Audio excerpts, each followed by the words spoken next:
Welcome back. It's been a while since I've uploaded here, but you know, it's been a busy summer. It's been a busy year between commercial filmmaking at Revel to messing around with some short films just for fun to renovating this house that we bought back in October. It's been crazy. I initially started this video back in May and immediately realized I did not have enough experience with the lenses. So decided to hit the ground running and film almost all of my projects of the year on these lenses. I'm gonna run through some pros, the cons, my general thoughts on the lenses, and show you my best of clips. In fact, let's roll some of those clips now.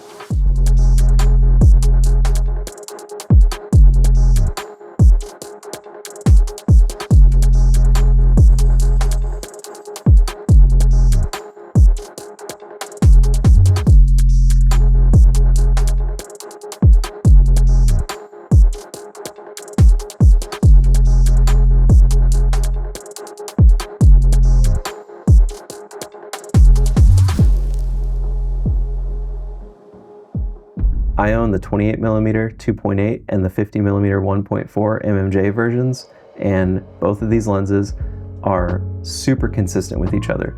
It's seamless cutting back and forth between these two. I think the biggest difference between the 28mm and the 50mm is how each lens functions fully opened up. The 28mm at f2.8 looks amazing. You can use this lens at f2.8, f4, f6, f8, and it's gonna look awesome. It's gonna look super sharp.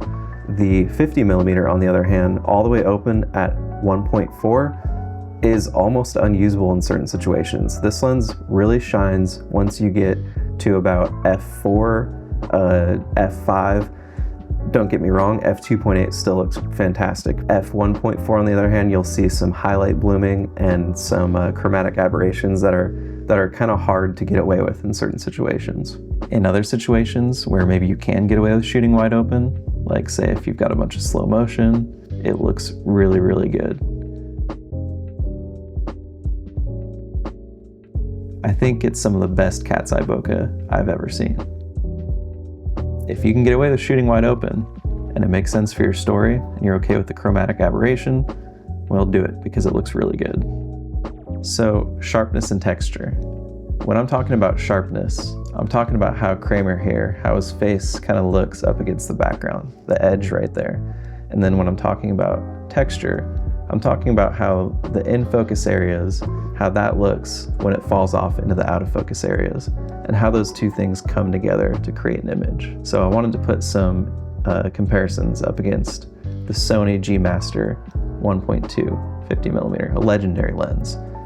And when it stacks up against the Zeiss 50mm, I mean, come on. I thought the 50mm Sony would demolish the Contax Zeiss lens, but they look really good together. I think maybe clinically, the Sony is sharper, but the Zeiss lens to me is more pleasing when it comes to skin tones and how maybe that in-focus area looks as it falls out of focus. One thing we love about vintage lenses is they flare. The 28mm, it actually holds its contrast really well, even when shooting directly into the sun, and you still get some pleasing flares out of it. When you're backlit, it may even wash out the entire image, but it's still clean. You still get detail, and you still, you can see what's going on without washing out the entire image and losing all your contrast.